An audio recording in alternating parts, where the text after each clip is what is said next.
Hello guys and welcome back to Skish. This year is coming to an end and that means that the seasonal anime will be closing out and we're going into the next season for 2022. So what I'm going to do today is we're going to go through the shows that I have picked out for myself to watch and we're going to go over those and see if they're going to be any good or not. There are 5 shows on my list that are kind of continuing, getting a season 2 or going on to later things, and those are Demon Slayer, Attack on Titan, World's End Harem, Princess Connect Redive Season 2, and Takagi-san Season 3. Demon Slayer is doing the Entertainment District arc, and that is actually super awesome. It actually started last week on Sunday, so it's kind of starting early. It is super good so far. Attack on Titan Season 4 Part 2 is starting, so if you need to catch up on that, definitely do so before it airs next year. So with that being said, let's take a look at some of the new shows that are going to be coming out for 2022. First up on the list is My DressUp Darling. Traumatized by a childhood incident with a friend who took exception to his love of traditional dolls, doll artist and hopeful Wakana Goju passes his days as a loner, finding solace in the home ec room at his high school.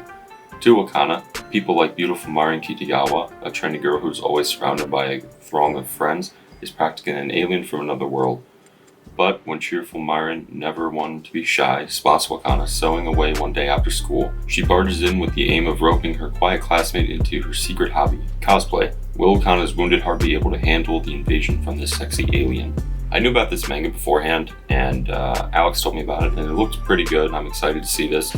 A lot of manga recently that I have known about I have been getting animated, and that's really exciting to see. I don't know, it's just cool to see something that you've read beforehand to get animated into an anime. This airs January 8th, and I'm assuming it's just going to get 12 episodes, but currently on Live Chart it doesn't say, so we can just assume 12 based on other manga adaptations that I've seen this year. She professed herself pupil of the wise man. Going by the name Dunbalf, he's known across the land of his virtual world, but one night before bed, Kagami uses an in-game vanity case that's about to expire, opting to create his ideal version of a female Dunbalf avatar for fun. Waking up, he's surprised to find that he's now in the body of the avatar he created the night before, and he'll have to work his way from the bottom up. So he's a young dude playing an old dude who is now playing a young girl, who is still that old dude. In a way, this reminds me of Full Dive RPG that aired earlier this year with the VR going into the other world type beat. I think the VR thing is kind of cool with it rising in popularity more and just getting more technologically advanced. We'll probably see more animes like that. I know we have a few so far. Like I mentioned Full Dive before. This is being done by Studio ACAT. I haven't seen any of their previous work, so I have really nothing to base this off of. The artwork looks pretty cool. I'm down with the concept, so I think it'll be alright. Fantasy Bishoujo Juniku Oji-san To. A dull old man and his handsome best friend were summoned to another world by a naked goddess. However, because of the goddess's mischief, he has turned into a peerless beautiful girl. To get back his body, he has to go on a journey with his friend to defeat the Demon King. An old man that became a beautiful girl and a handsome old man. Let the madness-filled another world journey rom-com begin. This feels very similar to the one we literally just went over, where they change bodies. Not that I'm complaining too much, but it feels like some things are just being ripped off totally. This season we had Selection Project. Earlier this year we had Idly Pride.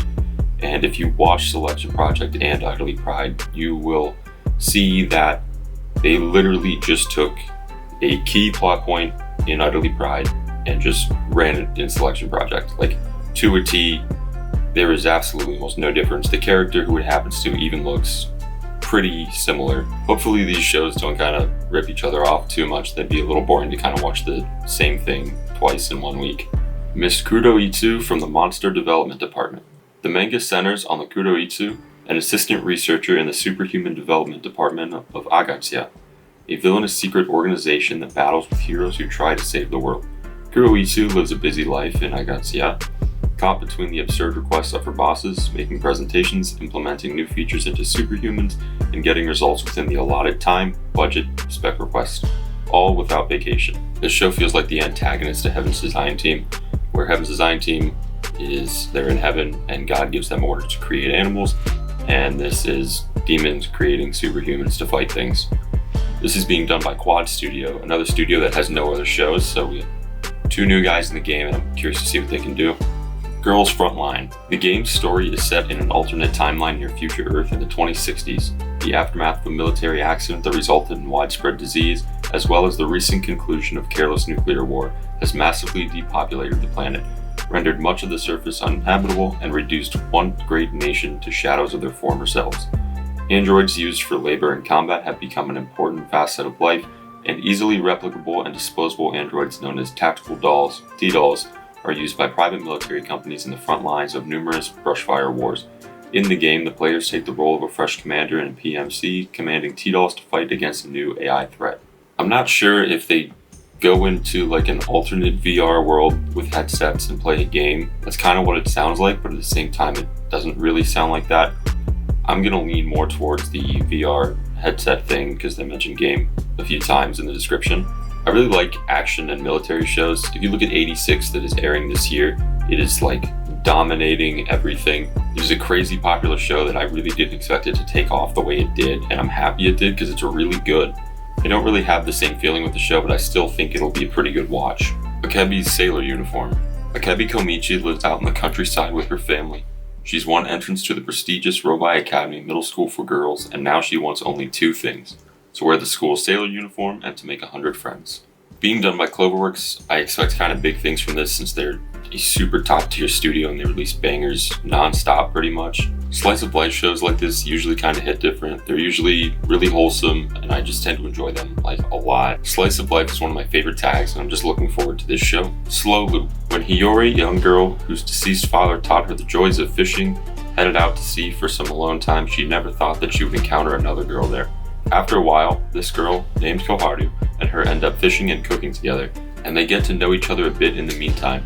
During their brief time together, Koharu finds out that the reason Hiyori went out to sea that day was because she's hesitant towards meeting her new step-family that same evening. But what a coincidence, Koharu is also meeting her new family tonight. No, it can't be a coincidence. Follow these two sisters' new lives together. I'm always down for a fishing anime. When Diary of Our Days of the Breakwater was airing, that was like the one thing I looked forward to every week. It is just wholesome and an extremely enjoyable show. Since Slice of Life usually tends to hit different, just adding fishing to the mix just ups the ante a whole lot. Police in a Pod. Female police officer Kawai had enough of a career she wasn't even that into and was about to hand in her registration when the unthinkable happened. She met the new female director of her station, and after spending a little time with this gorgeous role model, Kawai realizes that maybe she isn't quite done being an officer after all.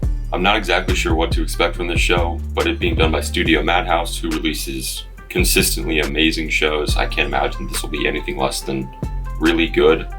It's a comedy, police, seinen, slice of life being done by Madhouse, so I'm expecting pretty big things from this show. Q.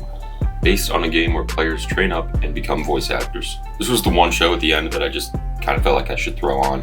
No real reason at all. It was like the same reason I watched Let's Make a Mug.